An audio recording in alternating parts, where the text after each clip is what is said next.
Ako ste ljubitelj serija, u narednih nekoliko minuta predlažemo vam serije koje su obilježile početak 2024. kao i one koje će to tek učiniti. Ljubitelji serije True Detective vjerovatno su već pogledali novu sezonu koja je izašla 14. januara. Ako niste, dostupna je na platformi HBO. Miniserija Griselda stiže na Netflix 25. januara, kroz 6 epizoda donosi priču o narkošefici Griseldi Blanco koju je utjelovila Sofia Vergara. 26.1. na Prime nam stiže serija Expats. Nadamo se da neće ostati upamćena samo po Nicole Kidman u jednoj od glavnih uloga, već zbog same radnje. Serija prati 3 žene koje su se iz Sjedinjenih Američkih Država preselile u Hong Kong iz različitih razloga, a čiji će životi postati neraskidivo povezani.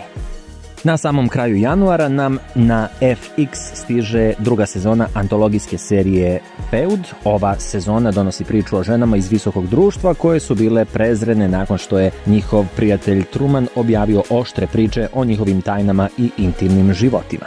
Ako ste voljeli radnju filma Gospodin i gospođa Smith, onda ćete voljeti i seriju. Kažemo radnju, jer ako ste voljeli samo Breda i Angelinu, onda ništa od toga. Novi glumci, ali i nova radnja, špijunaža, zavjere, ali i ljubav. Serija starta 2. februara na Prime.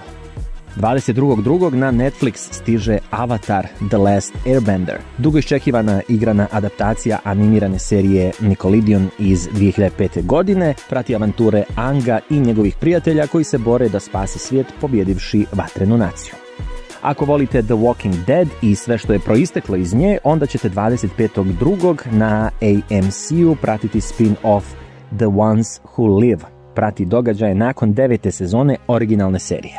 Jedna od najiščekivanijih serija jeste Shogun i stiže 27. februara na FX i Hulu. U feudalnom Japanu 16. vijeka Lord Toranaga svjedoči kako građanski rat poprima oblik dok se Japanci počinju sukobljavati sa Evropljanima. 3. marta nam stiže Režim, serija u produkciji HBO-a sa Kate Winslet u glavnoj ulozi. U ovoj satiričnoj političkoj miniseriji ona je kancelarka izmišljene srednjoevropske autokratske zemlje. Three Body Problem naziv je serije koja na Netflix stiže 21. marta. Serijal prati grupu naučnika u prošlosti, sadašnjosti i budućnosti koji pokušavaju da riješe problem koji djeluje nemoguće iz ugla nauke. Jedna od najiščekivanijih serija u 2024. jeste Ripley, stiže na Netflix 4. aprila i donosi priču o Tomu Ripleyu, inteligentnom kriminalcu, prevarantu i serijskom ubici koji se uvijek izvuče sa svojim zločinima. Jedna od serija koja djeluje obećavajuće jeste Fallout. Adaptacije videoigara mogu biti promašaj ili hit, ali se nadamo da će priča koju su radili kreatori Westworlda također biti dobra. Postnuklearna priča, čovječanstvo je u bunkerima i pokušava preživjeti, već viđeno, ali nerijetko dobro. 3. sezona Bridgetowna u 2024. ide u 2 dijela, u maju i junu, kada ćemo konačno saznati šta se dešava između Colina i Penelope. To su serije čiji su termini premijera poznati, sada ćemo spomenuti one koji će sigurno biti emitovane u 2024. ali se do snimanja ovog našeg videa ne znaju tačni datumi.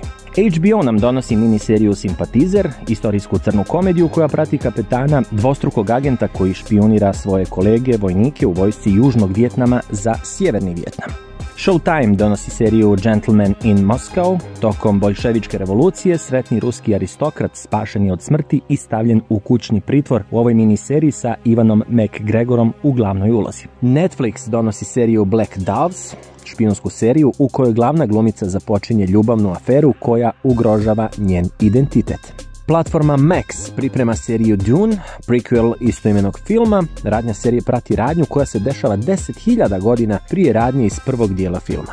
Hulu sprema komediju How to Die Alone, prati neurotičnu ženu koja nikad nije bila zaljubljena, dok se nosi sa emocionalnim posljedicama iskustva bliske smrti.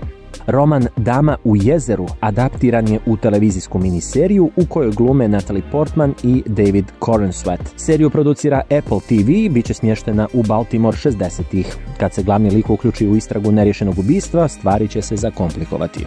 Već smo spomenuli da ćemo u martu gledati Kate Winslet, ali to nije sve od nje u 2024.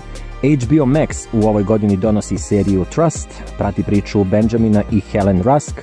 On je legendarni tajkun sa Wall Streeta, a ona genijalna kći ekscentričnih američkih aristokrata. Toliko o serijama u 2024. godini. Nadamo se da ćete pogledati bar neke od njih.